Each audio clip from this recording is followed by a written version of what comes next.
Have you ever noticed that after eating certain foods, you feel passive, you feel lazy, soft and dreamy, and after eating other type of foods, you feel active, you feel focused, concentrated, and like your mind becomes like really clear. And this is apparently because each food can be classified as feminine and masculine. So we all know we have different energies, feminine and masculine energy. And before I dive into this topic of foods deeper, I would like us to revisit what are typical feminine and typical masculine energies. I have the video dedicated to that in which I'm talking about this typical energies. And just shortly summarizing that, I would like to say that typical masculine energy, it's about inner strength, it's about centeredness, grounding, focus and clarity of the mind, willpower, self-confidence, and so on. And then we have quite opposite female energy, feminine energy, which is receptive, it's soft, it's passive energy, it's energy of creativity, inspiration, flowing type of energy. So it's quite different to the masculine. And apparently nowadays majority of population live on feminine energy.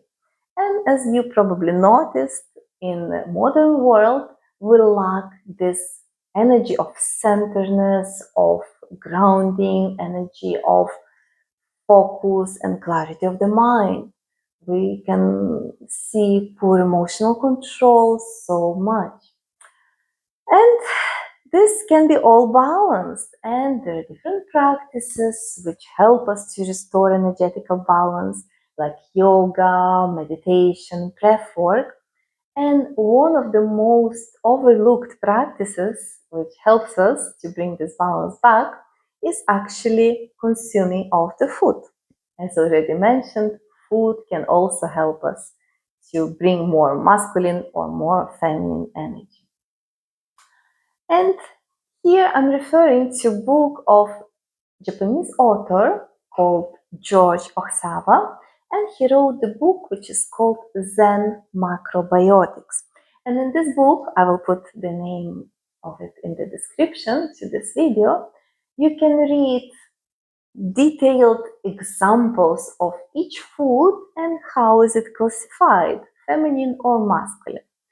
So just to say a few examples, you understand the principle behind it. The most feminine foods, what are they? The most feminine foods are sweet, processed foods, like something juicy. Like good example would be mango fruit. It seems to be so nice and tasty, but apparently it has this feminine energy in excess. So it's sweet, it's juicy, and doesn't have this masculine centeredness. Or ice cream, that's another example of excessively feminine energetically food. Or like if you look at the vegetables, apparently potato, eggplant, tomato are the most feminine vegetables out there. So, and if you want to become more energetically masculine, you should avoid this kind of vegetables. So then what are energetically masculine foods out there? The most energetically masculine is the whole grain. As you know, grains, we carry this life potential in them. If we put them in the soil, with the time, it will give new life. Big transformation will happen. So we have this strength, we have this potential to something new, potential to become new, like build new life. So we have this really big strength which grain carries in them.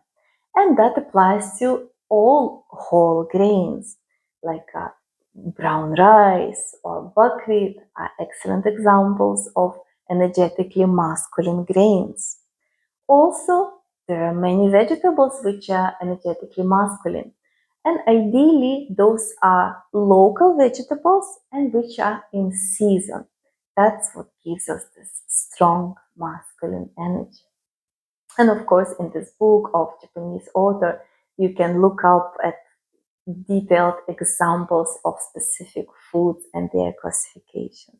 And he even gives recipes and also gives some diets, which, like, if you follow specific diet for specific time, you will feel this massive energetic boost. One of my favorite diets is so-called diet number 7, and it lasts for 10 days. Again, 10 days is not a random number because each day our blood rejuvenates for 10%. So for the duration of 10 days, it will rejuvenate for the whole 100%. So our blood will change in structure. And that's why it's advisable to have the diet for 10 days. So basically, during these 10 days, you can consume only one grain. You can choose it yourself. For example, brown rice is advisable. Buckwheat is very energetically strong.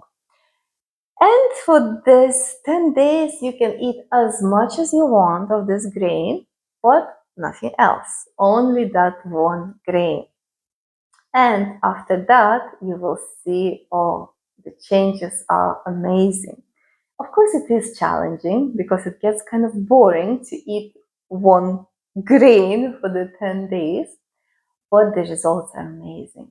You feel so much more power, this inner confidence, this strength, clarity, and focus of the mind. So everything becomes clearer. Your mind is able to concentrate so much more.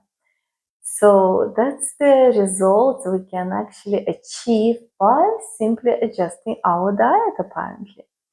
So next time you reach out for the food, think about it also from this perspective, from an energetical perspective.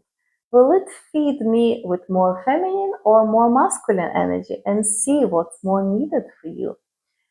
So I hope that was inspirational for you, and maybe that's something you will introduce into your life. And as I mentioned, reach out for this book, which has amazing examples and powerful recipes and diets. And hopefully that will be something that can help you to restore this energetical balance and just become a better version of yourself. Thank you.